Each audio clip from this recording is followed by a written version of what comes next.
Yebo Adom 106.3 FM so enie anopa no nsia kasebo ya yensaka ene ye debre wabusua ye mamu nyina chensa nenso odoma nkoma ebie Adom pro ede acheyen ensama no pai wo betie no edoso pa nefri Adom ase ya ebetwa no ewo ye nuanom a ewo asantemantem kropon kumasimu enshira FM ena fei asempa FM so ewo nkra ase ya filling stations ebro aduoso wo muni amahodo so ye nyina ye to kase epetem sanso ena ayo 5 father romanti Facebook YouTube TikTok ena fe Twitter kase bo no etwa no ho honom anopai ensemu a wo betie bi ene se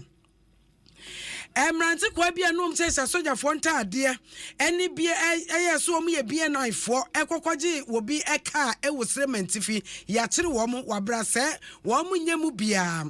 bogoso SDA wonum edimire katenten akode moasronkwa akwa adehye a wo kwa ahoyeyiem ewo apiete eye explosion no emu Health Directorate ede tudwa akere se amanfo apieti woni a wo ho ekoka ensensame no yenhwe ne yenti yani enhwe wo mo ankasankasa sanso ena wode atudwa se yemomode ase yebetumi ama yemofra eyedie ho ahia yese awofo wei ene ensem afoforo bi ena nopai yade brawo se Adom enshira asempa ena fei eye ya filling stations a akanyina akasebo ya yede ema wo ebusua yenje bre na yemunwura ensemnum na sabrede enwuma kwa kese a womo eboa me ama me de kase aba no eye Asatec roofing woseme nka nkire ose seba endanso bo pa de a womo na won chance papa ya wosabo edanso wo se dan no na ho ofe no awie mu die papa bibia enka kire Bible Center ese enei se wo no mpamu nyarewa bia so no mpamu abuo senso so emu africhi no wo de bedan womo ebetu saa yare na furu so ama so anya wahoto Eco Bank the Pan African Bank sika krabia udu sika kotoa ewo ntem sika krabia udu sika ekotoa ma obi enua afenso bosia na opa entem so no wama obi eno ene Eco Bank anopa ikone wo mu enidwa goal eni ankase fanwo ya hye yen weda no ho ene asonso memu aye dukama sebe ya eko ka ne mu a enche no be yeden natumi ade otu kwan akoba bia wo krobia anopa enuma ko akese yeda wo mase afei yemonwura ensemnum enipa bia bontrimu po eso wo de wo no bonefosam na wo mbedie na bonefosam no so wo di nso a wo timi hwe adwuma animonyam ewo wo ho bi party se posi soja ene de keka ho no makofa wo ntade ahye e de adrodra wo mani na wo didi saa bonefosam no na saa enipa enum yi de enu a wonti anye ye ewo esrementifi edo ne eba ye ne se enipa num yi ebinum se soja fo ntade ene binum so wo nso ye adwuma edema National Information Bureau eye NIB enu om nyina bo mu eko ese enka wo kwa akwaje ka bi afro bi nsem na we de wonti anye ye abranti anu wo se eye soja fo ntade no ne din ene Mustafa Yusuf wone ne nanfofo enan enenro ye kire wonum ewo bupe ene kentampo kwantemponum si wakwa akwaje wo bi Toyota Camry a eye Adam Adu Gafaru edia ewo Tamale na de akoba yenie emrantie no wo mo wo na Gafaru wo na sa emrantie enum epie yese ane ka no yese yemra magimra wabra yese yemra magimra eno no cheso wo de tuo na ahwe no so ye de tuo hwe no so ampa wo so da na ekai de ma wo mo a se ka no na ye de tracker abo ho enti tracker no ene didi posifo didi akira wi akira ye kokokire sa enipa enum ya na chese ebinum esa sojafo entade ya yedo mu nyina so aba enei yedo makwa kopiem ewo Tamare Barracks. Attacked by some people who came in military uniform with arms and then ordered him to hand over the keys to his car or they were going to kill him. So frightened, he handed over the keys to the car and they instructed him to come to BNI, Kamina Barracks, this morning because the car, through their investigation, was a stolen car and he was a thief. And they left with the car. As an assembly person, I work with the police all the time. So the car had a tracking device. Fortunately, when we got closer to Yape, there was a barrier. They had intercepted them, and because they were within the jurisdiction of the Yape police, they asked that we move with the suspects to the Yape police station. So we were just 100 meters away from Yape, and the guy who was dressed as a soldier, he claims he's a soldier from the military. He said he was going to confess, so I should stop. When I slowed down, little did I know they had a key that could open the handcuffs that the police had used to handcuff them. He opened it, and the two of them bolted. You know, we were just entering Yape at that moment. If I had shouted thief, or armed robber, they were going to lynch them. So I did not shout. I pursued the two of them until they both ran out of breath and then stopped. Ene abrantie Gafaru ene ne dom we de ne tira nye ye krokra nye se Gafaru ka ena Mustafa Yusuf ene ne dom enipa nan wo mokoye a wo mokoje na eye Idrisu Nuruddin a ne nua ena ne ka yehwim ye ene wo kirem se ade de wo se de enipa num na monto wo motu ye no anete se wo modi ene nua no tentacha pa wo ma wu se ne nua no wo ye himpon bi a wogi din pa wo Ghana ha sei Nana enti womo boapa ene womo di ne ntentaye no madwe se ombeshim ka no e de afri womo nsem Nuruddin ene ye nua Eliasu Abdurrauf ene twetwenkomo. Last night they all dressed in military uniform, but this morning one of them was actually dressed in military uniform, and they were using him as a decoy to evade search by the police on the various barriers along the Accra-Tamale highway. And because of that, they were not actually subjecting their vehicle papers to inspection until we gave the call, and then we were alerted. My brother lives in John Shabu, a suburb of Tamale around Bambi. Now, when we got them, the guy actually told me that he's a grandson of one of the prominent chiefs around John Shabu. So I have reason to believe he has been trailing my brother for a while and knows his movement, and that was why he had brought in people from Accra 2 days ago to snatch his car away. And even currently at the regional police headquarters, we are getting feeds to the effect that this is not the first time he's robbing. He has robbed other people of their vehicles, and they have sent in pictures. And I'm sure now that the guy is nabbed, so many people will come to identify him and then lodge formal complaints. So how many suspects so far? The suspects are 5. 5 suspects? 5 suspects. Okay. And they are all currently? They are all currently at the regional CID headquarters. Nuruddin Idrisu Ninua ena chese ye kokohwim ne kai ya se ayi video no ye bo modern se eda hokra yo 5 the video naba enti sa nipa no a wo mo no ehye asojafo entaade ene ehonkro ne ba wo mo no de wo man magye se efin ene wo mo de bekeka soja ne no gira wo no so ye fake soja so ye de na wo hwe ne che kama abrante no yeso obi kra ofia wo so onim ne pa won ko soja da won ko police da wono ankasa ayi tete militia no kra won ko obi da eti uja say wono na ni born so sa na branch yi wa dress a military uniform sa no a wo your pressing no a je ne nsem krakrakrakrakra nti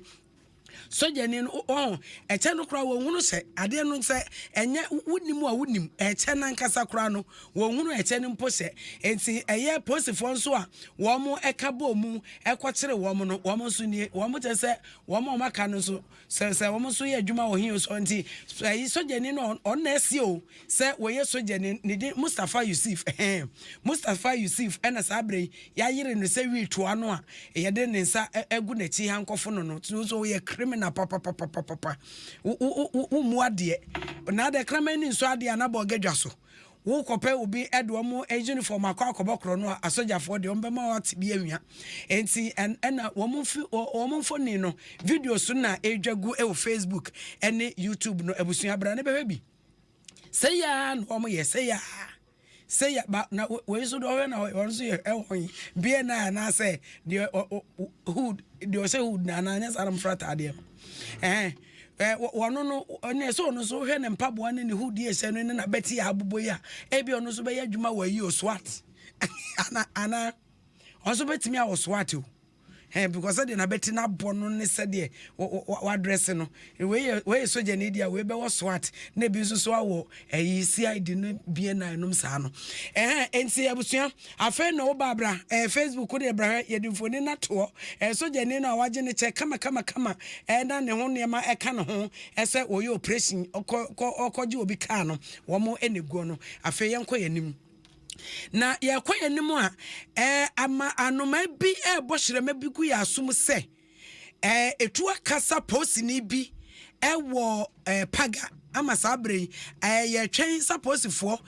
de wo monsa ebesase anaso ombagi atum se an ne a wo kire ne se ababa wa no oye posini ba ababa wa wo ko posini kura enche bi asa na paga ena woye adwuma ena oba aboko se wo ba besra ne yonko na wo bedru boko na wone nadamfo no enam no wone obi ankonya ntokwa wobi ankose na bufu ani na tema ma onu so ankodi ne bi de omti yanse etuo didima yawo na eye posini no egufom sabre ya ye kasa de ye pema posifo ase wo betumi esisu dua kasa yu eye baba we ya ye kasa oye posini yesusu se oye posini ya yabo de tuyi ampa posifo beji atum se wo munim no se woka wo ho anase wonka wo mo enti asamo a eda ho ba konso eno no anopai e wokase bonum Adom FM. Across Senior High School, a technical school, Dumase Krobo, Epoemantemu, and a Chesa school near Tutum. Ya tutum kakra adenia chese tibemufo ya womu ewo kronum no ebo wura suku mu honum a woni school fo ne de kobo anim de akoba enyina ne se wose enipa mienu bi ekobo wura school mu honum net school fo susu se sa nipa no wonum eyakromfo na no na school fo no kotugu sa nipa no mienu so a bru womu ama ekowi akire no ene ba akoto wo wuye timemufo no te ye no enom koko epaye eno omso koto se school for no so bie eno nanam so asabre GS any school no empanimfo che se wo matoto school no man se nti oba Facebook abon se school for no free school ho no na wo mo ede wo mani a kire wo fie na che se car no etwe wo mo ekroche wo mo kroche na o chese abra nipa mienu kobo wura school mo person kokowia wo school for no so koto se wo so na wo buru wo mo ama asase ba ko de chese wo chese wo topiti koko makra no ye no hwe enye yie enti wo de se nipa mienu nyina adwane America tente so ekom ayem St Martin de Porres a wo kope apomdin ama wo mo amunum ekwan mu ene chese ba ko ekokoto ya ewi echi a timamufo no so ebufu den ema wo so kobo wura school ni campus wo frase se enka wo kwakọ brasi bri wo mu bi ama mo nso de obefiri mu no afiri de obetopiti nso no watopiti a amrumu a GS any school mpanimfo etena se o yes ene sade aye no school ni ti se tutum kakra enti oba Facebook na hwe sade enkwada no gina ka no no a na chese wo mu ekọ wo mu fie mu no efiri se de nya de a eye adehye a wonum ewo odumase krobo ese wo mbetimi na school fo no atena ewo baabi a wo mu eco school no headmaster ya wo de school no Charles Bam Ninsama de to Adom Kase animini. Yeah, that a thief came in the night yesterday and we managed to apprehend him. And whilst we were keeping him for the police to come for him, another one emerged, came threatening the students that if they don't release this one, he will bring folks from town to come and beat them up. And it infuriated the students and they beat him, but we managed to rescue him. The police came in. We took him to the hospital, and upon reaching there, he was pronounced dead. When he was apprehended, in fact, the students started beating him. But when the teachers got there, we managed to prevent them from beating him. Because in fact, the students, it was a student that he was caught by the students. Yes. So definitely they started the beating and the shouting before we got from our bungalows. And then when we got there, we managed to rescue him and then kept him for the police to come for him. We didn't know how he managed to get to the compound because the place is by a portion of, so we don't know whether he jumped the wall. And in fact, when he got to the compound, even if he had kept quiet, but he came threatening the students that if they don't release this boy, he's going to bring town folks to come and beat them up. And in fact, that is what annoyed them. Yes. If he had kept quiet, I don't think they would have done anything to him. You see? And it was very difficult managing them because over 500 students. How many of us? We cannot. So we had it very tough rescuing the first one and even this one because we were there preventing this one from this one. Being this one also happened. So, in fact, before we got there, it was late. As for the stealing case, we've experienced several stealing cases on campus. Several. And so, in fact, the boys are so much, I don't know how to describe it. Yes, they are very angry. And so we know that the day they will catch any thief on campus, it will be something else. Yewra Charles ba wono ena woye headmaster Adom school ya sesei ya tututumu ewo poema ntemo odumase krobo Akro Senior High Technical School no ena wotese wakasa na aba Facebook awon sade wo mokoto hye wo moso din konti mani ade moto na ada school fo no wo ye asojafo anaso wo ye de na won ena wo pa school no ena adesia wo temamfo wo ti odumase krobo pa school fo na bo saa no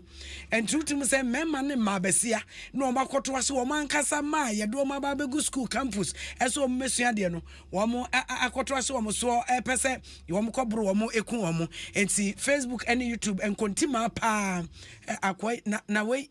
na so we di bo akwala wo bewu oh asemu Ghana